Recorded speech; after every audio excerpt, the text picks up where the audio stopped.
Hey guys, it's Tori from Monogram Moments, and today I'm going to walk you through how to sublimate on this blank phone stand from Condee. This is going to be the medium size. So once you've purchased it, you can go on their website and you'll click templates, and you'll need to be logged in, and you would download the template from there. You might have to become a partner with their program first before you can access the template, but this is how you would do that. So once you've downloaded the template and unzipped it, you can pick whichever file format you'd like to use. I'm going to use the PNG. So I've got my Photoshop open, and I'm just going to hold that down, and I dropped it right on the new file. So now you can see what is see-through is where our design is going to go. However, this PNG doesn't show us that border that's actually going to be cut off. So what I like to do next is then drag and drop in the EPS file. So I just hold, and I'm going to drop it up here in this bar, so it'll open it up on a new tab. It'll ask me about the size, and I'm just going to say okay. And you'll see how this one does have that green line that shows us the border where it's going to be cut off.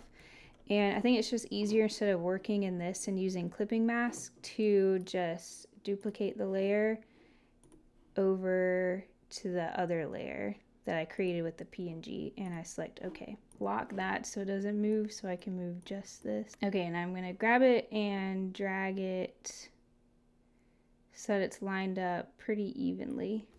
And you can use your arrows on your keyboard to really get it as close as possible. All right, there we go. So for this, I'm going to be using 3 different things off of my website. I'm going to use the circle splatters, this turquoise daisy mono, and the turquoise daisy mono digital paper. So once you get those downloaded and unzipped, you can then open up a separate file folder on your computer. Don't go to File, Open. You can if you like, but I just think this way is easier. And go to where you have that turquoise daisy mono saved in the digital paper. And I'm going to drop in the digital paper first. So I just dragged and dropped. And I'm going to place it right here and select OK. Now be sure you have this icon selected, the move tool, and that you've got this checked as well. It just makes life way easier. So back in my layers panel, I want to move this behind the white so I can see what it's going to look like when I'm actually printing. So what I did was just drag and dropped it below. So now I can move this around, or I can even stretch it out if I want it to be a little bit bigger, and adjust it how I want. And when you have it where you like it, you can select that check mark. And this is going to be the bottom of the stand. So up here is really the main part we're going to focus on. So for this one, I'm actually going to drag in the digital paper again. And I'm going to make it smaller, just so it's a little bit different. You could even use a different digital paper if you wanted to switch it up a little bit. And so I pulled that behind that layer so I could see what it looks like. And I'm going to move it around until it's how I like it. Just make sure that it doesn't go over to your cell phone other holder, and I'm going to select OK. So this looks good to me, and now I'm going to add the splatters and the monogram right here. I like number 4, so I'm just going to hold and drag and drop. I'm going to move it how I want it, and I can make this bigger. And again, we need to pay attention to this green line, because the green is actually the size of the blank. So just make sure it's not going off, and that this looks nice and even.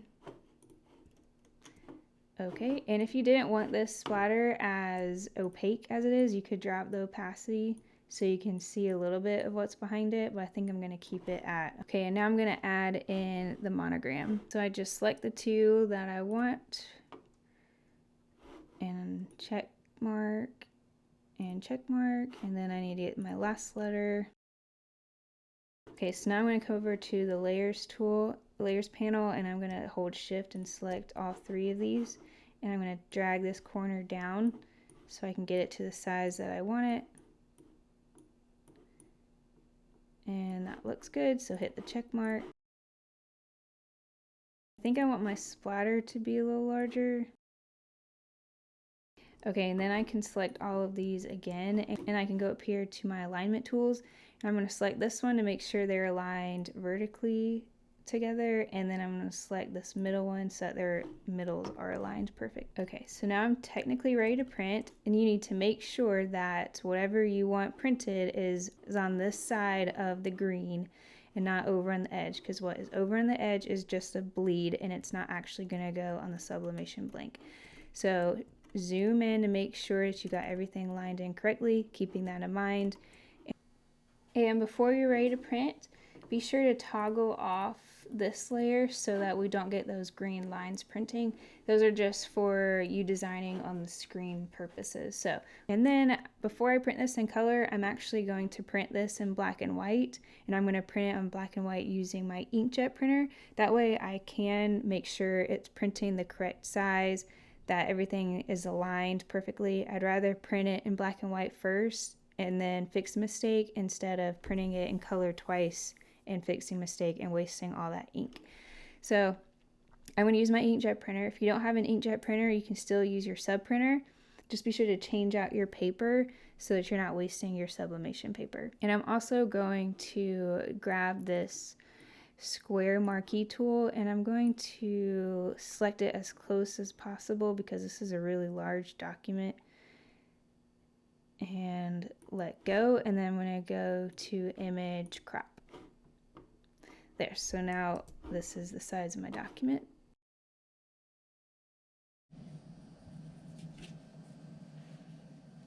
Okay, so I've got my copy printed on the black and white, so I'm just going to lay these down on top just to make sure the alignment is good to go. And I'm even going to take my pen and just trace around the blank.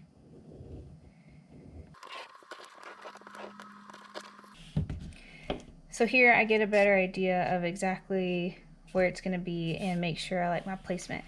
So if I like this placement, I'm going to go ahead and print or make any changes back on Photoshop, and then I'll print in color.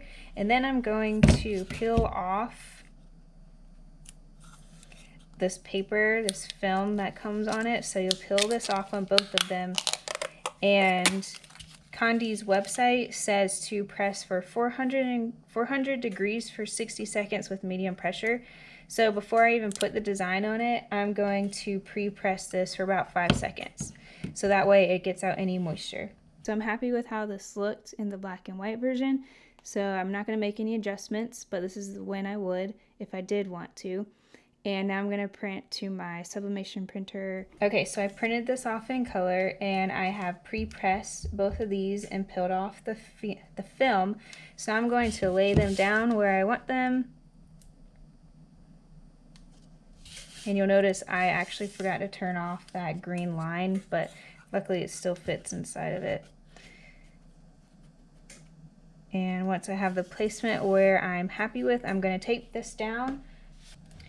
And this is just heat transfer tape that I ordered off of Amazon.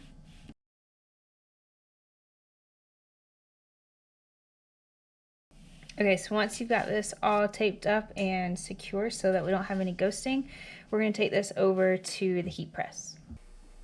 Okay, so again, I've got my heat press set to 400 degrees, and it's going to go for 60 seconds using medium pressure. So I'm going to put down my cover sheets, and then I've got the blanks, and be sure to press this way. You want the heat of the top of the heat press touching the design. So you've got that facing that way, and then I want to take another cover sheet, which is just butcher paper, and now I'm going to press for 60 seconds. Okay, so here it is now, it's pressed, and I've let it cool for a little bit, so I'm just going to peel everything off and see how it looks.